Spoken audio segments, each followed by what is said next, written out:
Oneida Cáceres de Jiménez. Gracias a todos los participantes que se toman su tiempo para venir a compartir algunas ideas, algunas experiencias que llevamos acumulada tanto en el ámbito práctico como en el ámbito teórico. Para mí es realmente un honor, tenía muchísimas ganas, no solamente de esta conferencia virtual, sino de asistir personalmente, y cuando eso lo logremos, podemos evitarnos algunos inconvenientes técnicos que hemos tenido hoy, pero gracias a Mauricio y a todo el equipo lo hemos podido resolver. De modo que vamos a tratar un tema hoy sumamente interesante, sumamente apasionante, y tiene que ver con la transición energética que el mundo reclama, pero que no es un evento ni nuevo, ni es un evento, perdón, ¿me escuchan bien? Solo para estar seguro. ¿Me escuchan bien? Solo para sí, estar se escucha seguro. bien. Perfecto, Se escucha bien, sí, gracias. Entonces, la transición energética es uno de los mayores retos de nuestro tiempo. Implica sustituir progresivamente los combustibles fósiles, carbón, petróleo y gas, por fuentes renovables y sostenibles. Al tiempo que se incrementa la eficiencia, se modernizan las redes y se promueve una economía baja en carbono. Sin embargo, este proceso no es nuevo ni es lineal. La historia muestra que las transiciones, aquí lo digo en plural, pero más adelante voy a aclarar este término, han sido largas, complejas, marcadas tanto por innovaciones tecnológicas como por crisis ambientales y políticas y geopolíticas también. Lejos de ser un simple cambio de combustibles, la transición energética es una reconfiguración profunda de la forma en que producimos, distribuimos, generamos y consumimos energía, con implicaciones para la economía, para la seguridad, para el medio ambiente, y marca además una forma histórica de ser. Durante mucho tiempo, durante siglos, la madera o biomasa, como hoy se le denomina, junto a otros combustibles que son biomasa, como materia orgánica, incluso estiércol de animales también es un modo de biomasa, pero en este caso me refiero solamente a la madera, fue la principal fuente energética durante muchos siglos. Calentaba hogares, fundía metales, alimentaba industrias y era materia prima para las infraestructuras. Su uso excesivo llevó a una deforestación sin precedentes en Europa y en el mundo todavía incluso, y a la creación de normas muy temprano, incluso en la Edad Media, ya habían algunas pequeñas normas para controlar la desenfrenada deforestación. La transición hacia el carbón fue gradual y coexistió con la leña y el carbón vegetal por mucho tiempo. Hoy la madera regresa al debate como bioenergía. Sin embargo, el uso masivo de paletes, como se les llama, y la importación de países con normativas muy, digamos, flexibles, plantean riesgos de deforestación mayor y dudas sobre la verdadera neutralidad climática, sobre la sostenibilidad. El carbón, yéndonos un poco 2 siglos atrás, evitó una crisis energética y fue el motor de la revolución industrial. Permitió ubicar fábricas lejos de ríos y cascadas e impulsó la urbanización y favoreció la mecanización de la producción. No solo aportó eficiencia técnica, otorgó control sobre los tiempos del trabajo, independencia de la naturaleza. Aunque hubo intentos tempranos de desarrollar tecnologías solares, las condiciones políticas y económicas favorecieron la hegemonía del carbón. Fíjense ustedes que en el siglo XIX, ya a finales del siglo XIX, un científico francés presentó un proyecto de cocina y motor eléctrico. Estamos hablando del siglo XIX, o sea, el mundo hoy sería muy diferente si la energía solar y posteriormente la eólica se hubieran desarrollado, no estuviéramos en este problema en que estamos con el tema del cambio climático. Sin embargo, hay que reconocer que gracias al carbón se pudo detener la deforestación. Ya Europa, para mitad del siglo XIX, prácticamente hubiera podido haber consumido el 50% de los bosques y a finales del siglo XIX probablemente todos los bosques se hubieran consumido en su totalidad. Esto sería una llanura, toda Europa. Pero gracias a que apareció el carbón y la tecnología para sacarle todo el provecho a la potencia energética del carbón, se pudo detener una crisis climática en ese momento que ha podido ser incluso peor que la que estamos viviendo ahora. De modo que con esto lo que quiero es poner primero en contexto de que no es la primera vez que estamos en este debate sobre la transición a un nuevo combustible y tampoco es la primera vez que estamos frente a una crisis. No se le llamaba climática en ese entonces, pero sí una crisis de recursos energéticos. Vamos a hablar un poco del petróleo. El petróleo se usó muy localmente durante siglos. Los chinos y los europeos, los griegos ya lo utilizaban de algún modo. En algunas películas esto se puede ver. Sin embargo, fue en el siglo XIX que el petróleo comenzó a tener un proceso de mayor aprovechamiento. Y de hecho el queroseno, para otros queroseno en algunos países, sustituyó al aceite de ballena y se puede decir que esta es la única vez que un energético elimina a otro 100%, porque el aceite que se utilizaba anteriormente para iluminar algunas lámparas era el aceite de ballena. Ese aceite ya no se utiliza con esos fines porque hoy obviamente hay muchos otros recursos para hacerlo, muchos derivados del petróleo. La versatilidad y la facilidad de transportar el petróleo, que era un problema que había inicialmente con el propio carbón y también con el gas, que también se conocía, pero no había forma de transportarlo. Eso fue fundamental. Y esta industria, pues, entonces creció a un ritmo acelerado. Su control se convirtió en un asunto geopolítico y aquí nacieron las grandes alianzas y las grandes corporaciones. Las primeras fueron las 7 hermanas europeas y norteamericanas que comenzaron, digamos, a controlar y a monopolizar todo el negocio del petróleo. El gas natural, conocido también en la antigüedad, sin embargo, no había manera de transportarlo, era muy difícil. Incluso los chinos utilizaban estos bambú, estos árboles de bambú, para a través de esa vía poderlo transportar. Hago esta mención porque cuando hablamos de transiciones, de algún modo hemos querido dibujar el paso de la madera, biomasa, se le llama, ¿no? La madera, al carbón, como la primera, la segunda del carbón al petróleo y luego del petróleo al gas, como la tercera. Yo mismo era partidario, fui partidario de esta tesis, pero en realidad lo que ha pasado es que pasamos de la biomasa a los combustibles fósiles en 3 etapas. Una primera etapa del carbón al petróleo, una segunda del petróleo, de la biomasa al carbón, del carbón al petróleo y del petróleo al carbón. Pero no hemos salido de allí. O sea, estamos encajonados, estamos solo en un proceso que ha evolucionado. Es decir, que estos combustibles fósiles se han venido superponiendo unos con otros y se han ido consolidando como la materia energética más importante, los combustibles fósiles. Entendido así, solo tendríamos que hablar de una transición que fue de la madera o biomasa a los combustibles fósiles.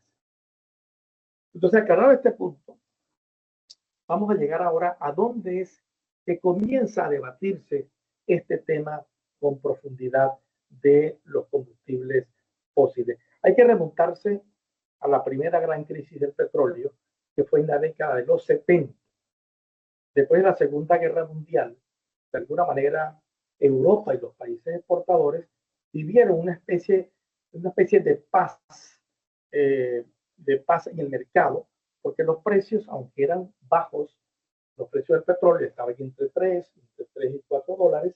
Sin embargo, esto permitió que hubiera estabilidad en el mercado. Los países que exportaban el petróleo tenían sus buenos ingresos y los países que lo importaban tenían un producto a un buen precio, 3, 4 dólares. Esto permitió que Europa pudiera salir de la crisis económica que había, digamos, heredado de la Segunda Guerra Mundial, que fue una crisis, ustedes saben, el tamaño, el impacto que tuvo esta crisis económica en los países europeos, y fue lo contrario en los países como Venezuela, por ejemplo, o como México, o como Estados Unidos, que eran grandes exportadores de reservas de petróleo. De hecho, Venezuela es considerada todavía como una potencia, ya que posee las principales reservas de petróleo del planeta, apenas por debajo de Arabia Saudita. De hecho, tiene por encima de 300.000 millones de barriles, cuando Noruega tiene 7.000, Estados Unidos apenas unos 40, 50.000 barriles, Venezuela pasa de los 300.000 millones de barriles. Ahora, ¿qué es lo que pasa en los 70? En los 70 ocurren varios hechos simultáneamente. Por una parte, el tema de la contaminación ambiental, como se le llamaba antes a la crisis climática, todavía es contaminación ambiental, pero la terminología que se utilizaba era básicamente esa. Había sido alertada por científicos incluso desde el siglo XIX. Ya en el siglo XX ocurrieron muchos eventos importantes que seguramente las personas que tienen más de 50 años pueden, o 40 años pueden recordar que había gasolina con plomo. De hecho, todavía en Italia ustedes pueden ver que existe gasolina senza piombo, todavía aparece. No han eliminado todas las calcomanías. El plomo era un producto muy contaminante, muy, pero muy contaminante, que estaba causando la muerte prematura de niños y la deformación. Y algunos científicos comenzaron a estudiar esto a mitad de siglo, y en los 70 ocurrió un hecho importantísimo con una demanda que gana la Agencia del Medio Ambiente de Estados Unidos en contra de las compañías que producían el tetraetileno de plomo, que era un aditivo para la gasolina. En los 70, los movimientos ambientalistas estaban muy presentes en todas partes porque hacía apenas 30, 40 años terminaba la Segunda Guerra Mundial, y sobre todo como terminó con la guerra, con las bombas atómicas.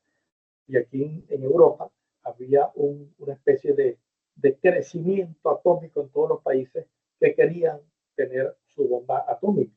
Esto, por supuesto, movilizó a la sociedad, ¿verdad? Y terminó finalmente con la primera convención de Naciones Unidas, que fue en Estocolmo en el 73, en pro de luchar por un medio ambiente sano, un medio ambiente humano. Simultáneamente, prácticamente todo ocurriendo en estos años, ocurre la guerra árabe-israelí.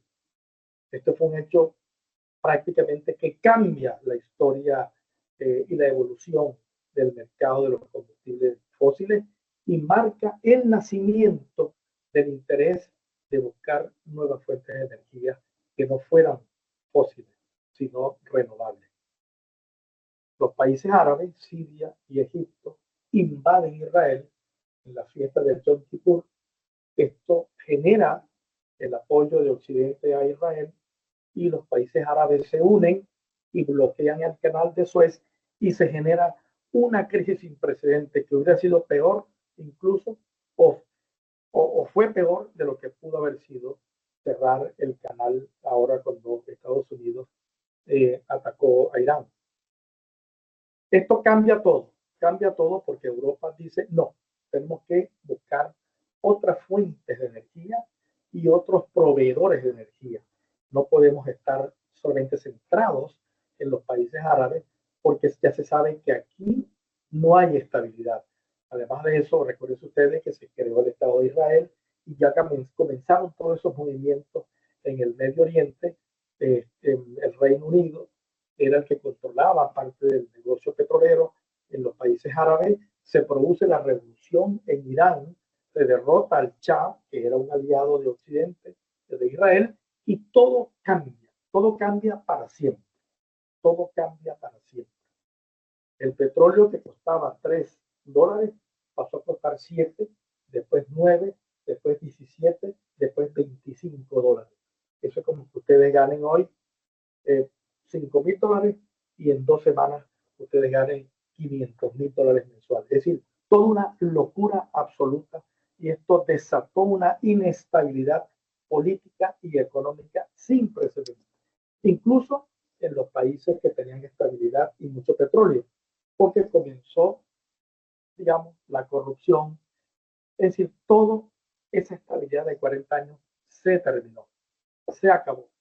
Europa comienza el camino de buscar entonces una transición, comienza Alemania, Francia, etcétera, pero esta transición también enfrenta otras dificultades, y por eso es que hoy yo les quiero plantear, esto ha sido como una pequeña introducción, plantearles a ustedes por qué estamos hablando de una redefinición de la transición energética y por qué le estamos acuñando el nombre o el número 4.0. Entonces, repito, si revisamos la literatura para fortalecer nuestros argumentos, encontramos que en Alemania se publicó el primer libro que se llamó Transición Energética, Crecimiento y Prosperidad sin petróleo y sin uranio. Ahí ustedes ven estos dos elementos importantes, el uranio para la bomba atómica y el petróleo, que era lo que ya controlaba prácticamente todo el mercado. En ese camino, la transición energética se ha venido definiendo como un proceso de sustitución de fuentes de energía fósiles por fuentes de energía renovable para la segunda mitad de este siglo. Es decir, se concentró el concepto en solo reemplazar las fuentes energéticas. Sin embargo, este concepto ha evolucionado en la medida en que ha crecido la conciencia respecto a la necesidad de su implementación para hacer frente a la actual crisis climática global y a sus devastadores impactos sobre el medio ambiente y el disfrute de los derechos humanos. Esto lo conectamos con el cambio climático, porque el cambio climático el calentamiento global, porque son parecidos, pero no son lo mismo.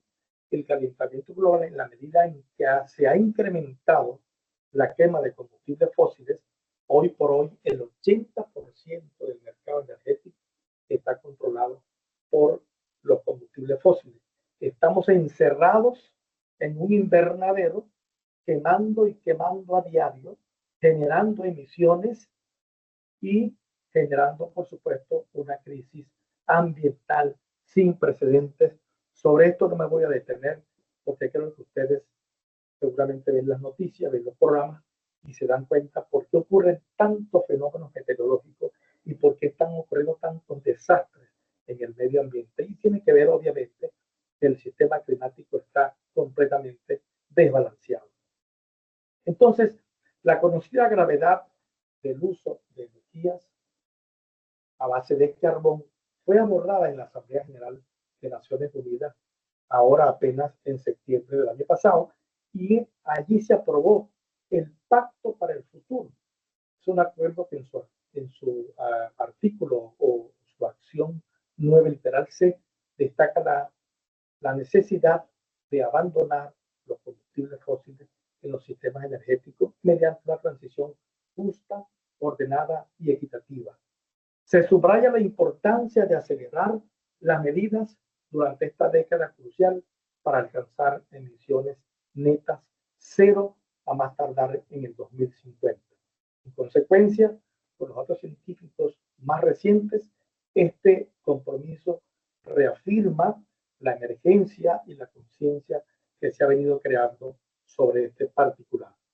Obviamente que hay también opiniones contrarias, hay quienes piensan que no es así, pero esto no tiene, digamos, no hay forma de negar o rechazar lo que la ciencia ha venido advirtiendo desde hace más de 100 años. Como dije anteriormente, ya en el siglo XIX habían estas advertencias. Entonces, de igual manera, la transición energética ha dejado de ser un asunto exclusivo de las ciencias naturales y exactas, con un enfoque centrado en aspectos tecnológicos.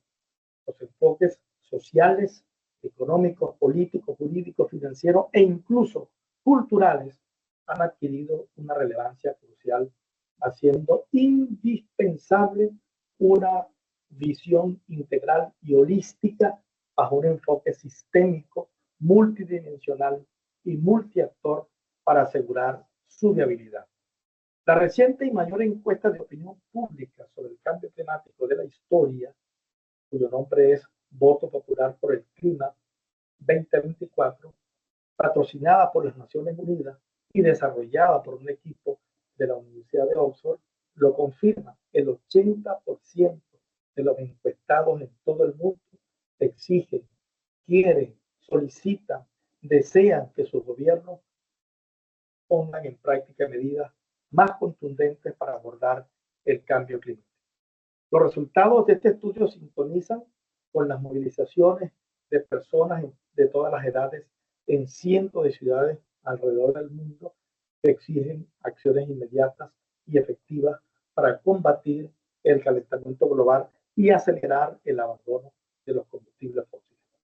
Algunas de esas protestas se centran específicamente en la transición energética sin cuestionar su legitimidad ni su necesaria viabilidad, sino que rechazan aspectos relacionados con irregularidades en los procesos de otorgamiento de licencias y autorizaciones.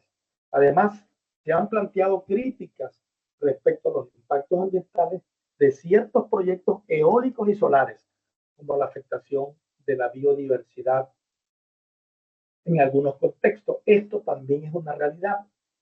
Fíjense ustedes, por una parte, los combustibles fósiles están causando mucho daño al medio ambiente, a los ecosistemas, a las personas, pero también en algunos contextos las energías renovables también están generando algunos problemas que hay que atender. Incluso ya existen muchísimos procesos judiciales intentando que se corrijan estos elementos que distorsionan el sentido de la transición o de la transformación energética. Por eso quizás han escuchado decir transición sí, pero no así, renovable sí, pero no así.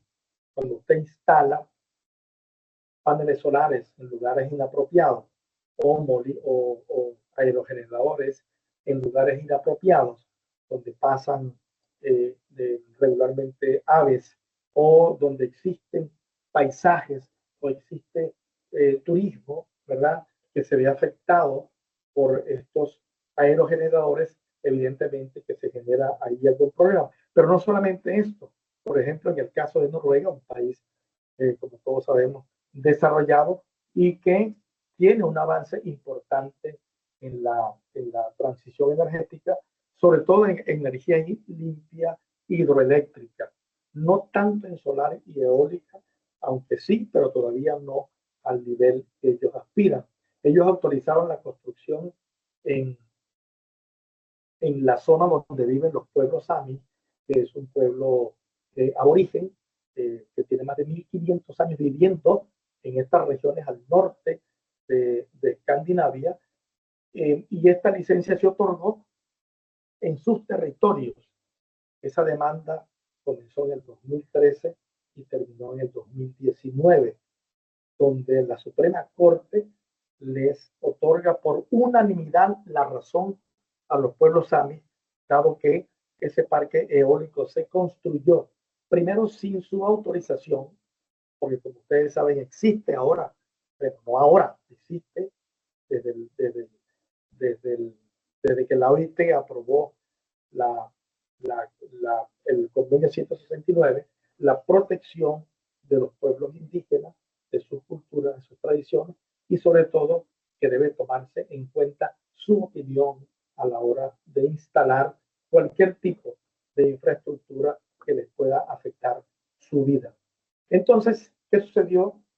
Que la Suprema Corte de Noruega le dio la razón a los pueblos sami, y ese parque eólico que costó 1.300 millones de euros y que es el parque eólico más grande de Europa y que es o debería ser un ejemplo importante en la transición energética que todos queremos, se convirtió en un problema, en un conflicto jurídico enorme, donde los pueblos samis fueron irrespetados y finalmente se les otorgó la razón. Todavía están negociando cuándo es que ese parque eólico va a ser desmantelado. Es un tema aparte. Pero lo que quiero decir con esto es que esta conciencia colectiva ciudadana de que debemos cambiar las cosas está movilizando a muchas personas en el mundo entero y más de 2000 procesos ya están en Estados Unidos, en Europa, en América Latina, exigiendo a los estados, exigiendo a las empresas que por favor cambien. Es importante para todos, para la vida en el planeta. Esta es una causa que une, lejos de desunir, es una causa que une a todas las personas. Entonces podemos ver casos como Ciudadanos contra Estados, en este caso una ONG de Países Bajos contra, sí, Urgenda se llama, contra Países Bajos. Vemos casos como Ciudadanos contra Empresas, Estados contra Empresas, empresas contra instituciones de los estados y estados versus instituciones del propio estado. Es decir, hay toda una situación que se está moviendo con mucha fuerza, con mucha agitación en los tribunales, dado que se reclama, se exige que debemos cambiar. En este contexto, la transición energética trasciende al solo reemplazo del combustible fósil. Ya no es solo eso, y debe situarse en el centro de los derechos humanos y los derechos de la naturaleza. ¿Qué significa esto para decirlo en lenguaje sencillo? Bueno, que los proyectos que se instalen deben respetar los derechos de las personas y los derechos también del ecosistema, de los animales, de las plantas, etc. Esta perspectiva holística reconoce que una verdadera transición energética sostenible equilibra las necesidades energéticas con la protección de las comunidades y los ecosistemas. Solo así podremos garantizar que la lucha contra el cambio climático no se convierta en una nueva fuente de injusticia y más degradación ambiental que nos conduciría a un colapso de consecuencias impredecibles si le sumamos a la que ya tenemos por los combustibles fósiles. Por lo tanto, es necesario redefinir la transición energética, reordenando sus elementos característicos y entendiéndola en primer lugar como una estrategia para enfrentar el cambio climático y sus impactos sobre los derechos humanos y los derechos de la naturaleza, y no solo como un proceso que nos conlleva de las fuentes fósiles a las energías renovables. En segundo lugar, es crucial reconocer la urgencia de este proceso. La transición energética debe ser rápida, aprovechando las tecnologías disruptivas de la cuarta revolución industrial para transformar eficazmente la generación, el transporte, la distribución y el consumo de energía descarbonizada. Esto podría entrar en contradicción con los enfoques de grandes pensadores como Václav Smith, que dice que las transiciones energéticas son lentas y requieren muchas décadas, incluso siglos. Sí, pero algunos pensamos que teniendo ahora este potencial energético, perdón, este potencial tecnológico, la digitalización, la inteligencia artificial, definitivamente es el momento de que una transición como la que el mundo reclama podría ser rápida. Repito, teniendo en cuenta estas tecnologías. Es decir, ya no hace falta como antes, por ejemplo, construir grandes redes eléctricas. Eso ya no hace falta para nada. Con instalar unos paneles solares en su casa o en un parque solar cerca de la vivienda o de varias viviendas es suficiente. El Estado no tiene por qué invertir ahora cientos de millones de dólares para llevar electricidad a unas urbanizaciones. No, para eso está la energía distribuida. Es decir, que en el sitio, ahí mismo, se puede generar bien por la vía solar, bien por la vía eólica, incluso por la vía geotérmica, como es el caso, por ejemplo, de El Salvador, que tiene una matriz energética eléctrica dentro de todo muy buena. Cerca del 70%, si no me equivoco, ustedes me corregirán, cerca del 70% más o menos de la energía eléctrica de El Salvador está siendo generada en base a fuentes renovables, o sea, es limpio. Sin embargo, esto representa apenas un 25 o un 30% de la materia energética completa, general, que la dominan los combustibles fósiles. Pero si ya se ha llegado a este punto, si ya El Salvador ha llegado a este punto, donde muchos países no han llegado, evidentemente que el camino por recorrer no es tan difícil, no es tan complicado. Es un camino donde con esa energía y con esas ganas que tiene el pueblo salvadoreño, estoy seguro que lo puede lograr. Solo por temas logísticos, ¿cómo vamos de tiempo? ¿Cuánto tiempo me queda?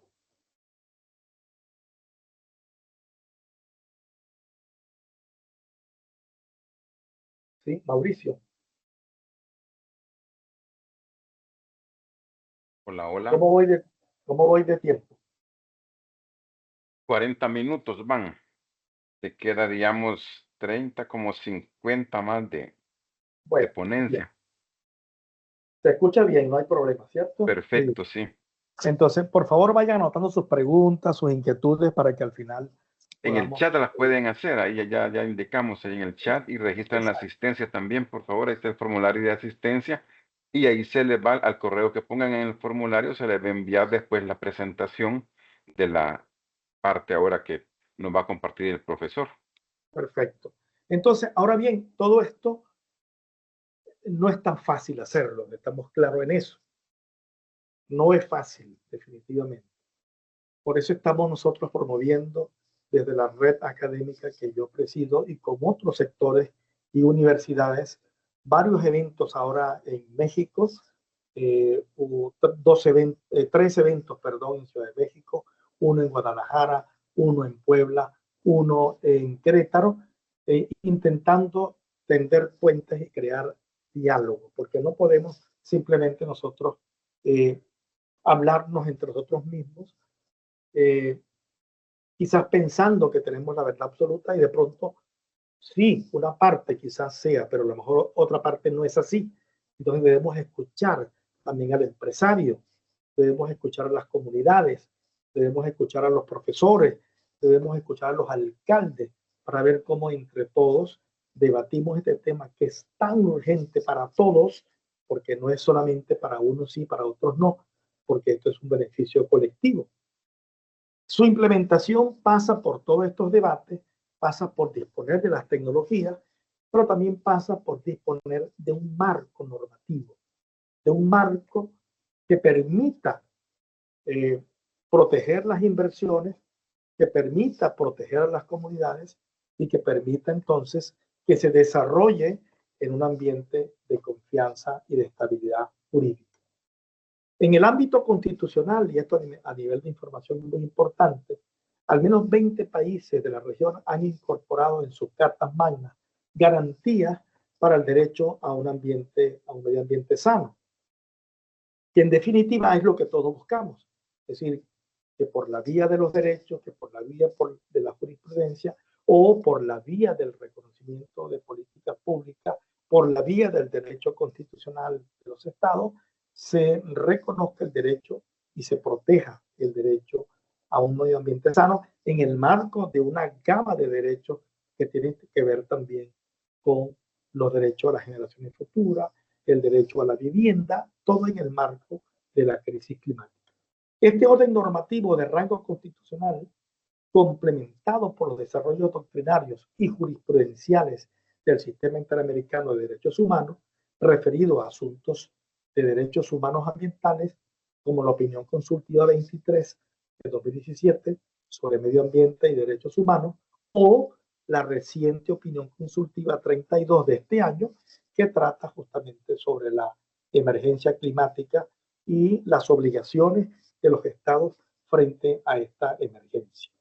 Hay otros casos, como los casos de la Cajonat versus Argentina, que es una comunidad de ciudadanos que demandaron al Estado, decisiones como el caso Barona Bray versus Chile, La Oroya versus Perú, etcétera, marcan todo un acervo normativo donde se construye un ideal que hemos llamado en el ámbito teórico un jus comune ambiental, o sea, un derecho común ambiental en la región que se complementa además con el acuerdo de Escazú sobre los derechos de acceso a la participación, a la información y a la justicia en asuntos ambientales, que se complementa también con la contribución determinada a nivel nacional de cada país derivada del Acuerdo de París, donde cada uno de los países, todos sin excepción, ya han firmado el acuerdo, pero además se han comprometido a una ruta. Todos los países, independientemente de su tendencia política, ideológica, etcétera, todos están comprometidos sin excepción en la lucha contra el cambio climático. Que cumplan unos y otros sí y otros no, y unos a media, ese es otro tema. Y ese es un aspecto muy importante, obviamente, para todos los ciudadanos que deben velar porque sus gobiernos, sus alcaldías, sus estados, sus gobernadores cumplan con esta meta a la cual se han comprometido. Ahora bien, esto también tiene una especie de parámetros para poder alcanzar una transición energética que sea multidimensional, que sea vista de manera holística, debe cumplir con ciertos indicadores, debe ser interpretada en el marco de cada país, de cada región, porque cada país tiene sus propias realidades. De hecho, un primer indicador que yo recojo acá es el de realidades políticas complejas. Sabemos que en cada uno de nuestros países hay estilos y formas de gobierno y eso está bien porque obedece a la realidad de cada uno de ellos. Es decir, ningún país es idéntico al otro. Cada uno tiene sus dinámicas, sus políticas, su manera digamos, de resolver sus conflictos o sus diferencias. Entonces, esto es importante, de que cada uno entienda cómo es que va a poder resolver estos desafíos o enfrentar estos desafíos.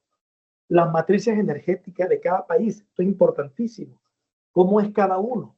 ¿De dónde parto yo? Por ejemplo, México es un país cuya matriz energética es de las más sucias del mundo. Prácticamente 7 bombillas se encienden con petróleo, con gas. En cambio, por ejemplo, en El Salvador es todo lo contrario. En la matriz energética de México es 20% renovable, la eléctrica, y la del Salvador, por ejemplo, es casi 70%. Entonces, se parte de distintos puntos. Ustedes tendrían una ventaja comparativa con otros, pero, por ejemplo, Costa Rica es casi 100% renovable, o Uruguay 100% renovable, también eléctrica, estamos hablando. Islandia o Noruega son prácticamente 100% renovables en sus matrices energéticas eléctricas. Esto es importante. Los estudios de impacto ambiental, social y de derechos humanos también son importantes, no solo para cualquier tipo de proyecto, incluso algún proyecto sobre gas o sobre carbón, sobre petróleo que aún se están haciendo, sino también para proyectos de energía renovable. Hay que tener cuidado con esto y que los estudios de impacto ambiental reflejen realmente lo que está pasando y diga si se impacta o no se impacta al medio ambiente y a los ecosistemas. En cuarto lugar, el contexto socioeconómico. Eso también es muy importante porque esto permite saber en qué medida el país está preparado o no está preparado para hacer grandes inversiones o en qué medida necesita el apoyo económico para construir las infraestructuras que se requieren para una transformación energética de esta magnitud. Y un quinto elemento es la realidad pluricultural. Sabemos que nuestra región, América Latina y el Caribe, es una región pluricultural. Tenemos pueblos indígenas, incluso países como Bolivia, como Ecuador, como México, donde una parte importantísima de la población incluso ni siquiera habla español, por ejemplo. Sobre todo en Bolivia, una parte no habla español. Lo que quiero decir con esto es que es pluricultural. Pero esto significa también que hay una visión distinta de la naturaleza, muy distinta a la que tenemos nosotros, los que vivimos en las ciudades, por ejemplo, que tenemos un modo de vida, un modo de ver las cosas distinto a los pueblos indígenas. Todo esto tiene mucho que ver con cómo vamos a implementar la transición energética. Estos indicadores no son excluyentes de otros. Podrían surgir otros indicadores también que junto con ese use común, ese derecho común ambiental regional, permitirán consolidar un espacio jurídico bordeado de líneas rojas para proteger tanto los derechos humanos como los derechos de la naturaleza.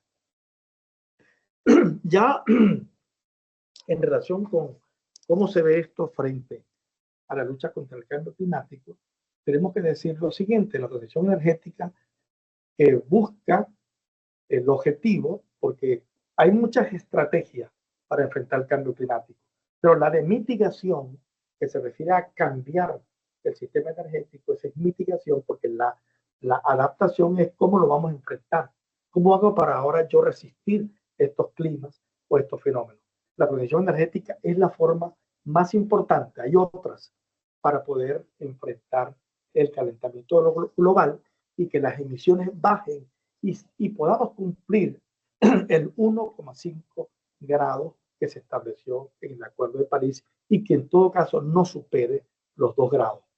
En otras palabras, los países deben ir más allá de esos compromisos actuales del Acuerdo de París si quieren evitar un calentamiento global que llegue incluso a 2,5 o a 2,9, incluso a 3. ¿Por qué? Porque ya estamos alcanzando o ya alcanzamos en algunas regiones el 1,5 y lo más probable es que lo vayamos a superar. No hacerlo significa ignorar las advertencias de la comunidad internacional, que ha señalado que los compromisos climáticos actuales son insuficientes para alcanzar el objetivo crítico del Acuerdo de París de limitar el calentamiento global a 1,5 grados. En este contexto, la Agencia Internacional de la Energía Renovable ha planteado 2 escenarios posibles para guiar la transición energética. Un escenario energético planificado que prevé una trayectoria de reducción de emisiones de un 6% para el 2030 y un 56% para el 2050, en comparación con los niveles de 2022. Bajo estas condiciones, la brecha sería de 16 gigatoneladas de CO2, que nos sitúa muy por debajo del camino hacia 1,5 grados previsto por la agencia, que podría llegar a 37 gigatoneladas si no se cumplen cabalmente los compromisos contenidos en las contribuciones determinadas a nivel nacional. Dicho esto en lenguaje más sencillo, el escenario planificado no nos permite, aún cumpliendo, no nos permite alcanzar la meta. Es decir, que hay que hacer más. ¿Por qué esto es así? Esto es así porque no estamos dejando de consumir energía fósil, sino al contrario, estamos incrementando el consumo. Es decir, lejos de disminuir, lejos de eso, lo que estamos es aumentando la demanda de combustibles fósiles, porque la demanda energética va unida al crecimiento de la población y la población no deja de crecer y con él las economías, unas más, unas menos, pero todas crecen al ritmo de sus propias realidades, pero todas demandan energía y lamentablemente la energía que más se está demandando es la energía fósil, a pesar de que hay un crecimiento de las renovables. No se va a decir que no hay crecimiento, pero no es suficiente. Hay un escenario de 1,5, ¿verdad? Que necesita una reducción drástica de emisiones para mantener el aumento de la temperatura global a ese ritmo que no supere el 1,5. Para alcanzar este objetivo es necesario una transición energética acelerada hacia las renovables.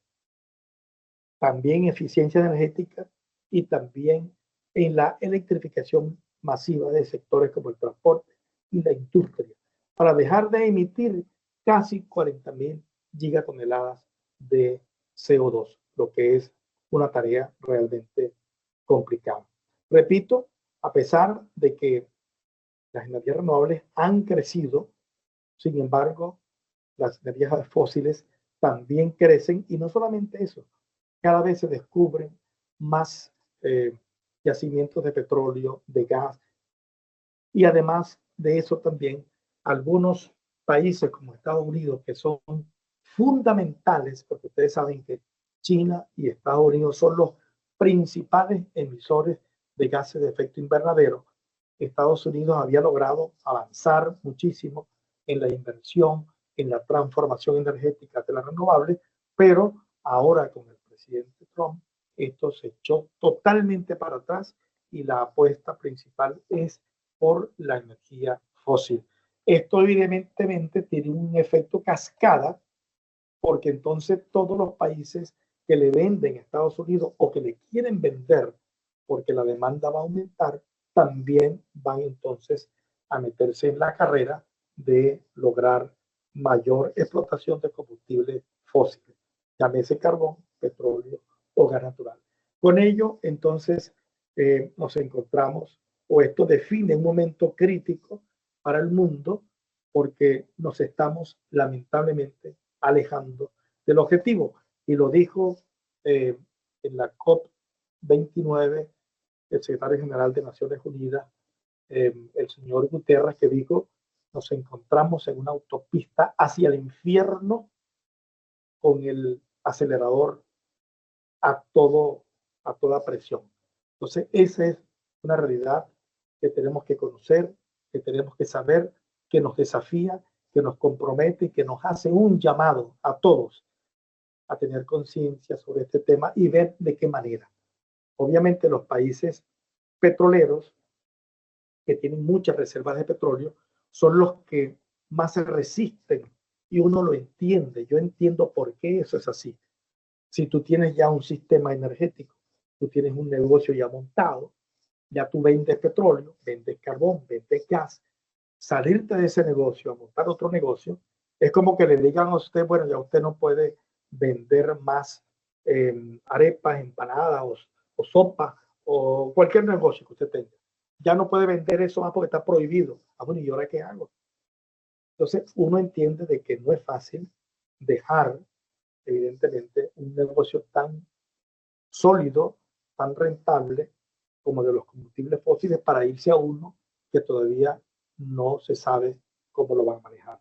Pero eso es justamente el desafío. Ese es el desafío al cual nos estamos enfrentando como especie humana. Estamos frente a una realidad muy complicada que tiene impactos, relaciones, conexiones con todos los temas, con las finanzas, con lo cultural, con lo político, con lo social, con lo económico. Entonces, hasta aquí lo dejo. Muchísimas gracias por la atención y yo espero que ustedes hagan muchas preguntas. Ojalá así sea. Ok, ¿y la presentación?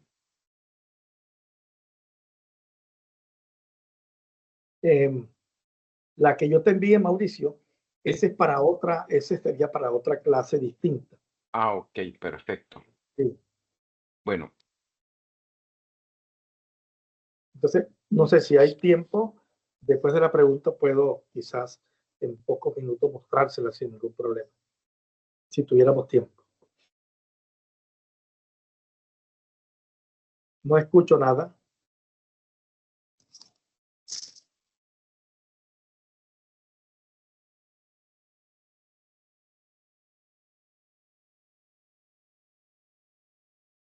Yo estaba escuchando bien, pero ya no.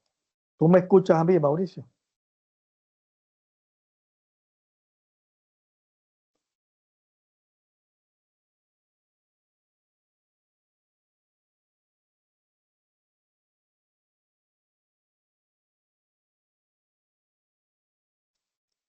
Yo no escucho nada, lo siento.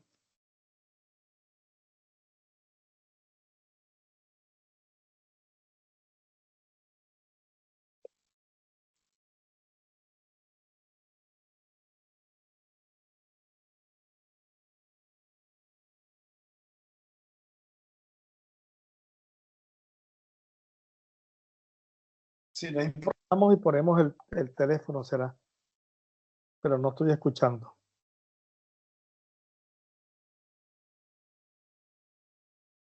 Sí. Ahora te escucho por el teléfono.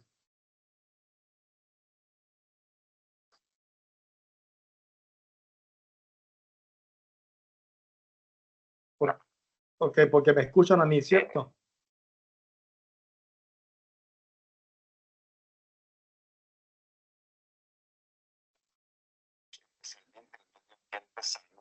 ¿Qué sucede con los desplazamientos forzados por cambio climático? ¿Respondo de una vez o recogemos un par de preguntas? Sí. Bueno, está bien. Bueno, ese es un tema muy, muy importante sobre el cual ya se está legislando. Ya en el ámbito de la comunidad internacional existe mucho, mucho avance sobre este tema que es muy, muy difícil de abordar. Desde hace ya algunos años hemos venido publicando nosotros, hace 10 años incluso, el primer libro que hicimos sobre este tema, alertando que muchos de los migrantes que salen de Centroamérica o de África o de otros países lo están haciendo es por razones climáticas, incluso, incluso por razones derivadas de conflictos climáticos. Por ejemplo, la guerra de Irán, de Siria, la guerra de Siria comienza es por una migración climática, una sequía tremenda que hubo en una región de Siria y obligó a la gente a irse, a irse a otros lugares de Siria. Al llegar a esos lugares de Siria y dado la situación religiosa de estos países, comenzó pues toda una conflictividad que terminó en una guerra, como ustedes saben, muy, muy impresionante. Entonces, es un tema muy complicado que debe ser abordado en cada país, pero también en el marco de la comunidad internacional, porque hay que dar una respuesta. Y esa es una respuesta que implica recursos, implica reubicar a las personas, implica tratar la tierra, porque la tierra se puede salvar, se puede tratar. Pero la pregunta es, ¿qué estamos haciendo nosotros como gobernantes, por ejemplo, para salvar esa tierra que necesita que su gente se quede allí? Entonces, no tengo una respuesta, sino como un desafío más que estamos enfrentando.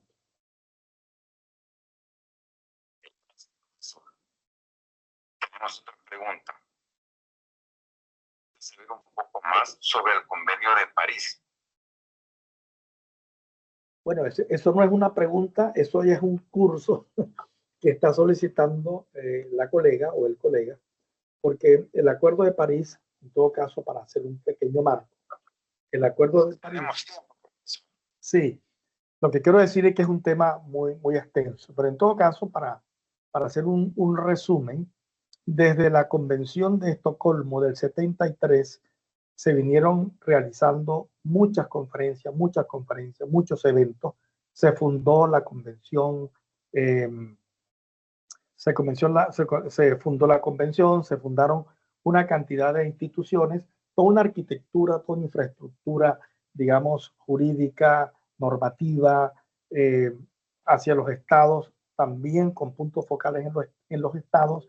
Se crea también los primeros objetivos del milenio, que eran 8 objetivos, y luego se pasa a los 17 objetivos de desarrollo sostenible. Se crea la ruta y el concepto, y finalmente todo esto termina en la firma de un tratado que compromete, aunque se ha dicho que el Acuerdo de París no tiene efectos vinculantes, sí los tiene porque a pesar de que en derecho decimos que hay un soft law y un hard law y que el Acuerdo de París estaría en ese soft law como un derecho blando, en realidad no es así, porque primero ya mucha jurisprudencia a nivel global lo reconoce, incluso las últimas opiniones consultivas de la Corte Internacional de Justicia, nada menos, de la Corte Interamericana de Derechos Humanos y del Tribunal del Mar, le dan un reconocimiento claro al Acuerdo de París. Pero además de eso, del Acuerdo de París se derivaron las contribuciones nacionalmente determinadas, que son compromisos obligatorios que cada uno de los países firma en sus debates internos, se elabora a nivel nacional, se construye en cada país y ese acuerdo, que se llama, repito, contribución nacionalmente determinada, que establece las metas de reducción de emisiones de gases de efecto invernadero, que establece en cuánto y debería establecer el cómo también lo va a lograr, son derivados del Acuerdo de París, con lo cual allí se construye alrededor del Acuerdo de París todo un tratado y una normativa que obliga a los países a transitar la ruta, la meta del 1,5 grados e intentando no sobrepasar los 2 grados a final de ciclo. Entonces, en términos generales, este sería los elementos más importantes, aunque por supuesto tiene toda una normativa interesantísima. El artículo 12 habla, por ejemplo, de la necesidad de concientizarse, de formarse, de educarse sobre estos temas. Por eso, en el marco del Acuerdo de París, este evento, por ejemplo, es un evento muy importante.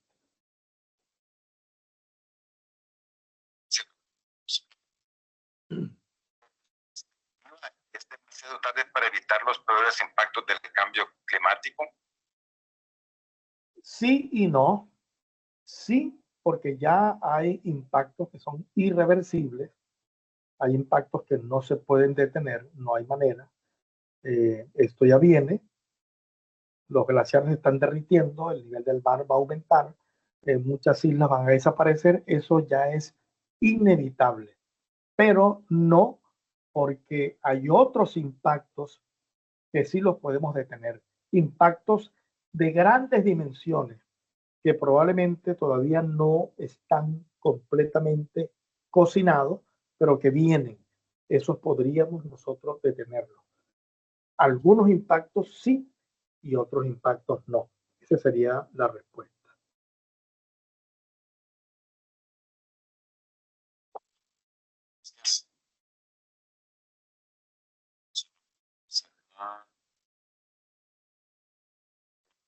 Preguntas acá. Entonces, si nos podemos compartir un poco la presentación, profesor. Bueno, si la compartes, entiendo que sí me escuchan, ¿cierto? Sí. Si me la compartes, con mucho gusto puedo explicar esta otra presentación que tiene yo diría, mucho impacto también en la actualidad. Perfecto. Entonces, bueno, tú me dices.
Perfecto, yo estoy pendiente.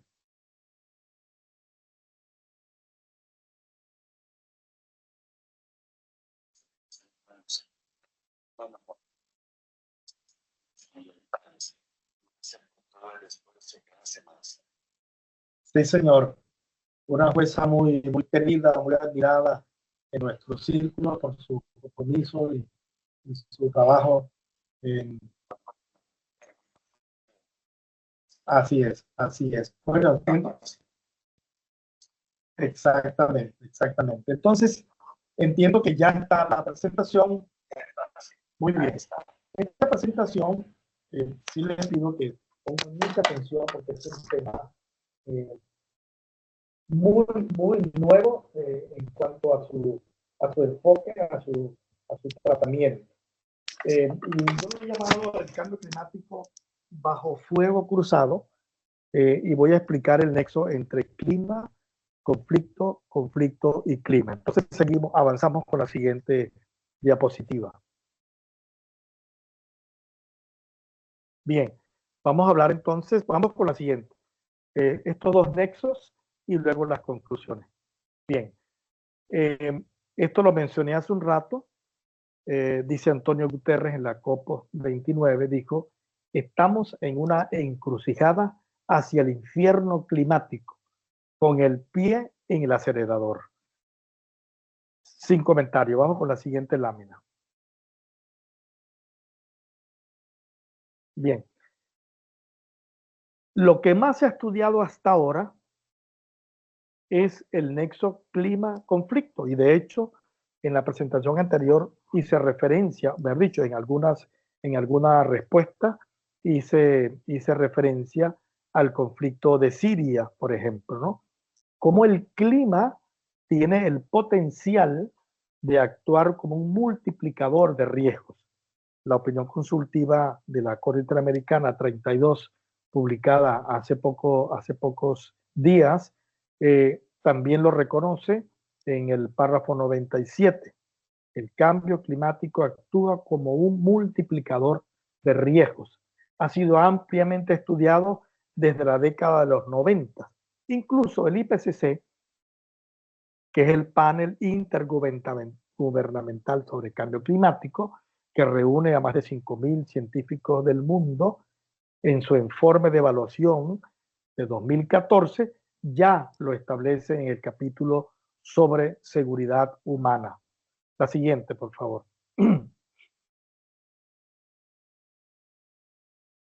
Pero el nexo conflicto-clima no se ha estudiado, sino muy poco, muy poco. Hay algunas referencias en una opinión consultiva de la Corte Internacional de Justicia del año 96, pero referido a las consecuencias ambientales de las armas nucleares. Y era tratado de una forma muy distinta a como es ahora. Entonces, este tema es el que voy a abordar en este momento. Por favor, la siguiente. El nexo conflicto-clima no solamente tiene que ver con conflicto en términos de guerra, aunque hoy voy a hablar específicamente de una guerra en particular para ver cómo funciona el tema de las emisiones en ese ámbito, pero también quiero decir que funciona esta relación de conflicto-clima en el ámbito de la inestabilidad política y de las crisis institucionales. Es decir, cuando un país aprueba normas ambientales, aprueba presupuestos para transformar su sistema energético y luchar contra el cambio climático, porque es de los grandes emisores del mundo, el segundo, como Estados Unidos, pero hay un cambio de gobierno y luego elimina todo y lo que hace es invertir en combustibles fósiles. Es como simplemente querer apagar un incendio con gasolina.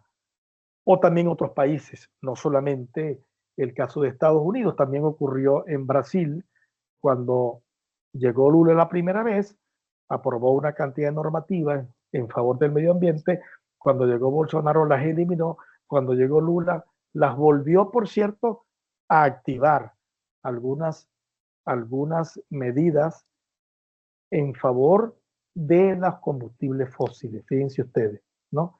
Entonces, este tipo de inestabilidad, ¿no? Dicen que no están apareciendo en la presentación, me están diciendo. Yo la estoy viendo acá. Alguien dice que no la está viendo. ¿Me están escuchando?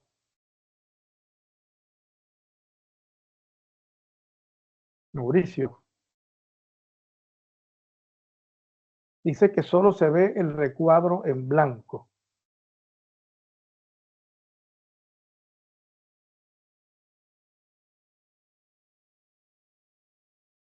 Mauricio, me están diciendo que solo ven el recuadro blanco. Hola, hola, sí, sí. Pero yo lo estoy viendo solo bien. Es una persona a la que no ve de ese problema del equipo. Ah, ok, ok. Los demás están poniendo que así se ve. Ah, bueno, muy bien. Entonces, sigo adelante. Entonces, aunque me voy a referir a un conflicto armado, quiero dejar sentado que también puede ser un conflicto político de baja intensidad, pero que impacta en las políticas de mitigación del cambio climático, que es lo que voy a explicar. Cómo los conflictos políticos o armados impactan en las políticas de mitigación del cambio climático. Entonces vamos con la siguiente, por favor. Entonces, aquí lo que trato de mostrar en esta fotografía es el impacto que tiene una guerra. Fíjense ustedes, en la parte de arriba es una represa que fue bombardeada en Ucrania en esta guerra y no solamente inundó campos, territorios, pueblos, sino también elementos contaminantes, elementos químicos contaminantes. Abajo ustedes pueden ver la destrucción, cada tanque de estos, aparte de lo que destruye, cuando él es destruido, todas las emisiones que producen estas explosiones.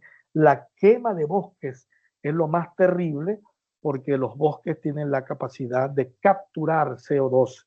Y cuando tú destruyes un bosque, en este caso un incendio, estás matando a las plantas, estás matando a los animales que viven allí, pero además de eso, estás eliminando la posibilidad de la captura de CO2.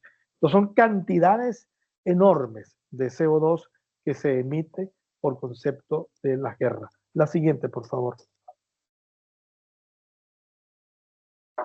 Entonces, este nexo conflicto-clima no ha sido todavía reflejado en los informes de evaluación del IPCC. No aparece, como sí aparece el clima-conflicto. Esto dice mucho de que todavía no se están computando estas emisiones de los conflictos armados, pero al mismo tiempo significa de que esa cantidad de CO2 que no está sumada al conflicto armado no está dentro de los objetivos. Entonces probablemente el cálculo está equivocado. Posiblemente por otras razones no vamos a alcanzar el 1,5 o el 2 o el 2,5. No lo vamos a alcanzar porque hay emisiones que quizás no estamos computando. Esta es una hipótesis, ¿no? Pero que vamos a ver qué sucede en los próximos debates, en los próximos informes del IPCC. Tampoco está suficientemente atendido en la literatura académica, muy poco. Hay pocos estudios. De hecho, el primer estudio académico salió publicado en abril de este año en la revista Nature. Y apenas un estudio sobre emisiones, muy importante, que es una iniciativa de una ONG para contabilizar, para estudiar y tratar de tener datos sobre la cantidad de emisiones que se están produciendo en los conflictos armados. La siguiente, por favor. Entonces, este estudio de una colega alemana, Bloch y otros, ella se llama Bloch, su apellido, Catherine Bloch y otros, ella establece 7 como parámetros, 7 vías a través de las cuales se producen las emisiones, que son las emisiones militares directas a través de la fábrica de tanques, de aviones, de barcos, lanzamiento de bombas, quema de barcos, todo lo que tiene que ver con estos elementos son emisiones militares. La destrucción de infraestructuras, parques solares, eólicos, represas, redes eléctricas, buques que transportan crudo y gas. Imagínense ustedes lo que significa construir un parque solar eólico que ya funciona o una represa que produce electricidad y luego se destruye. Todas las emisiones que ahora genera el conflicto, las emisiones que se van a emitir incluso en la reconstrucción. Imagínense usted lo que significa esto. El desvío de fondos públicos, dinero que iba a las energías limpias, ahora va, por ejemplo, a la guerra. La cobertura mediática, los medios ignoran ahora el cambio climático en los conflictos armados, en particular para cubrir naturalmente la guerra. El bloqueo a la transferencia de tecnología, sanciones o tensiones impiden compartir avances y buenas prácticas. Se interrumpe la cooperación internacional, se suspenden acuerdos o grupos de trabajo climáticos y hay un aumento del consumo de combustibles fósiles que vuelve a ganar espacios. Y los países se apresuran más bien en comprar más combustibles fósiles, en almacenar más combustibles fósiles, en buscar, en explorar y encontrar más combustibles fósiles. Es decir, apagar el fuego con gasolina. La siguiente, por favor. Esto solamente para ilustrar que algunos grupos armados atacan barcos cargados de petróleo o de gas. Imagínense usted lo que significa esto. Según lo que hemos estado revisando, el objetivo no es hundir el barco como tal, sino causar daños irreparables al barco. Pero ¿cómo se mide ese milímetro de que el incendio no termine hundiendo el barco? De hecho, se han hundido algunos. La siguiente. La siguiente. Entonces, las emisiones militares y la guerra. De acuerdo con la iniciativa sobre la contabilidad de gases de efecto invernadero en la guerra de Ucrania ya ha emitido más de 230 millones de toneladas de CO2. Mucho más, porque esto tiene corte a febrero de este año. Eso es más de lo que genera España, casi lo que genera Francia o Polonia. Y por supuesto, seguramente 40 veces más de lo que genera El Salvador o países pequeños. Entonces, esto es realmente terrible, ¿no? Sectores principales, los combates, la destrucción de infraestructura, la reconstrucción de infraestructuras, tanto civiles, energéticas, militares y sobre todo incendios forestales. El costo social de las emisiones ahora supera con creces los 42.000 millones de dólares y repito, muchísimo más porque esto tiene corte de febrero. El sabotaje del gasoducto Nord Stream 2, que es el que conecta Alemania con Rusia, con los grandes yacimientos de Rusia, liberó cerca de 300.000 toneladas de metano, que por cierto el metano es 70 veces más contaminante, más potente que el CO2, o 25.2 millones de toneladas de CO2, más que Noruega, más que Croacia, más que Bulgaria. Esto es algo realmente espantoso, lo que sucedió con el gasoducto. Y la destrucción que hubo dentro del océano y por supuesto la contaminación hacia afuera y luego la reconstrucción va a generar también muchas emisiones. La siguiente.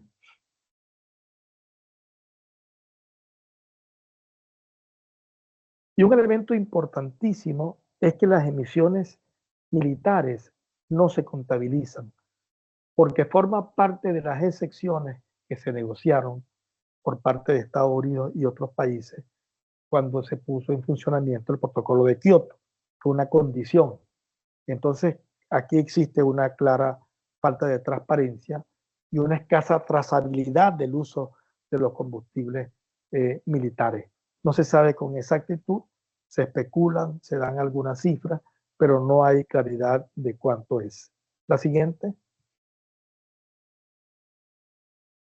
Para que tengan una idea ustedes, la línea verde es el gasto ambiental. Aquí lo comparamos con el gasto militar. La línea azul es el gasto militar actual en países como Alemania, Francia, España, Italia, Países Bajos, Grecia y el promedio de la Unión Europea.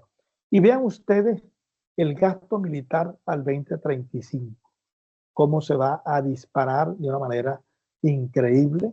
Es decir, vamos a seguirnos matando, vamos a invertir más en armas, para prevenir una guerra. Bueno, qué sé yo. Los dejo a ustedes para que imaginen lo que quieran, como yo también lo hago. Esto es tremendo. La inversión que debería ser para educación, para vivienda, para el medio ambiente, se va en armas. La siguiente, por favor. Este es América Latina, algunos países, porque no se consigue fácilmente esta información. Ven ustedes como Brasil, Colombia, México. México es el que, Brasil y México son los que más invierten en temas ambientales, pero bueno, es poco si vemos cuál es el gasto o la inversión militar. De hecho, Colombia en proporción o per cápita es el país que más invierte en temas militares. Seguimos.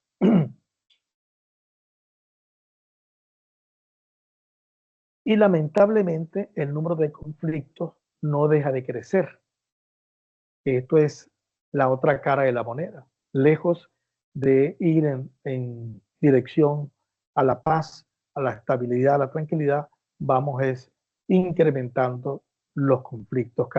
Y ustedes se acuestan y mañana amanece un conflicto nuevo. Ahora Perú y Colombia, pues, ¿a dónde vamos a llegar así, no? Realmente esto es bastante triste, diría yo. La siguiente, por favor.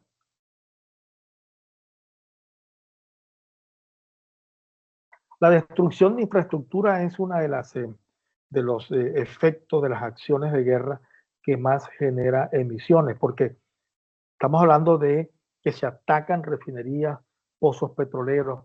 Por ejemplo, en la guerra de Irak, Estados Unidos, Kuwait, ahí se incendiaron, se quemaron pozos petroleros. Eso fue escandaloso, violando el protocolo 1 adicional de los convenios de Ginebra del 49 relativo a la protección de las víctimas de los conflictos armados, pero además de la protección de las instalaciones de las cuales depende la salud y la vida de las personas. Aquí no se toma en cuenta nada de eso. Aquí es lance las bombas e incluso mientras más daño cause, mejor. Esa es la mentalidad militar. En los primeros meses de la guerra en Irak murió más gente por contaminación del agua incluso que por las bombas, porque se atacaron directamente las infraestructuras, violando obviamente el derecho internacional. La siguiente, por favor. Entonces, los impactos directos del conflicto. Vean ustedes, la OTAN, por ejemplo, aumentó su huella de carbono desde el 2021 en un 10%. Los fondos climáticos se reasignaron en muchos países, en la mayoría. Reino Unido, Ucrania, pero Rusia también. Casi todos los países están reasignando sus presupuestos militares. El gasto militar global en el 23 creció 2.4 billones de dólares. Vamos a ver el próximo año cuánto creció este año 2025. Esa cifra podría evitar 40 gigatoneladas de CO2, más de lo que emite el mundo o cerca de lo que emite el mundo en un año. La cobertura mediática se centra en guerras y se resta espacio al cambio climático. Y hay un bloqueo a las transferencias de tecnología, eso más o menos lo había dicho antes. La siguiente, por favor.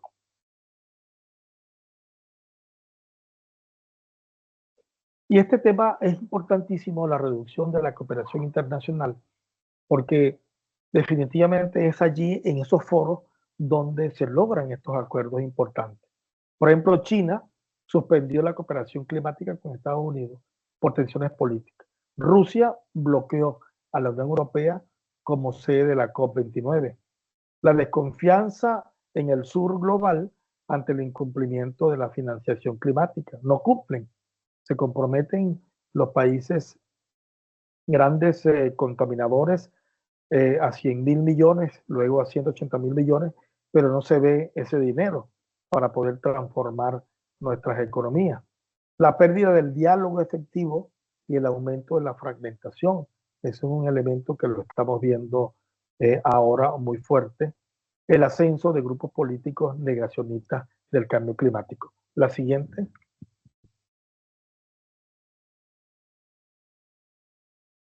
Y por supuesto, esto desemboca también lo mencioné un poco tangencialmente, desemboca en que hay un renacer de la economía fósil.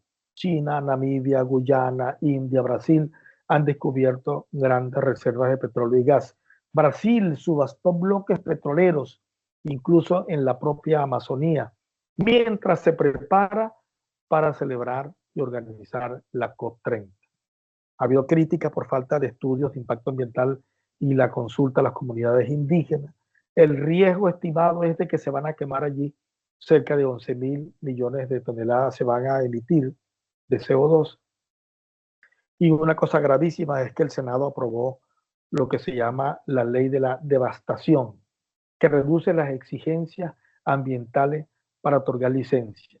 Un artículo dice que si la autoridad competente no contesta afirmativamente que otorga una licencia, se entiende que la otorgó. Imagínense ustedes la duda a favor de esto, ¿no? Los países europeos reactivan sus plantas de carbón por seguridad energética y Estados Unidos promueve los combustibles fósiles a nivel nacional e internacional. La siguiente.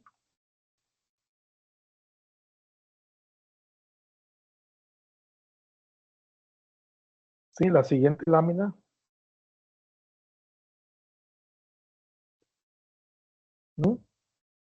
Y como conclusiones diría lo siguiente: sin paz, la mitigación pues simplemente va a ser una utopía. Es lamentable decirlo, pero es una realidad. Se requieren escenarios climáticos más realistas que consideren los impactos de los conflictos armados. Como dije, no están incluidos en el IPCC. Proteger la cooperación y blindar los fondos climáticos ante las guerras es importantísimo. Las empresas deberían reforzar sus compromisos climáticos y sobre derechos humanos, evitando contribuir al ciclo de conflicto y crisis ambiental.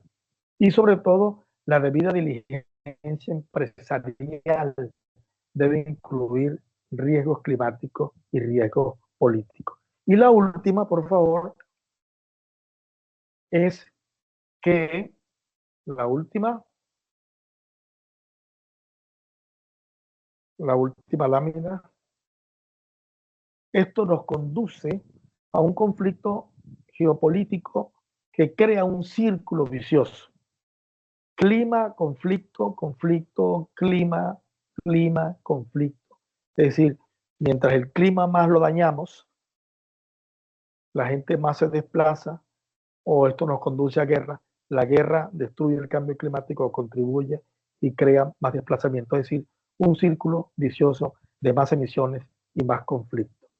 Entonces, siento mucho, lamento mucho tener que presentarles este panorama, pero tenemos que saber dónde es que estamos parados en este tema para que al contrario reaccionemos con motivación e intentemos hacer algo por nuestro único planeta, porque no tenemos un planeta B, lamentablemente. Si lo tuviéramos, a lo mejor decimos, vamos a mudarnos, pero eso no es una opción. Así que muchas gracias por la atención y espero sus preguntas.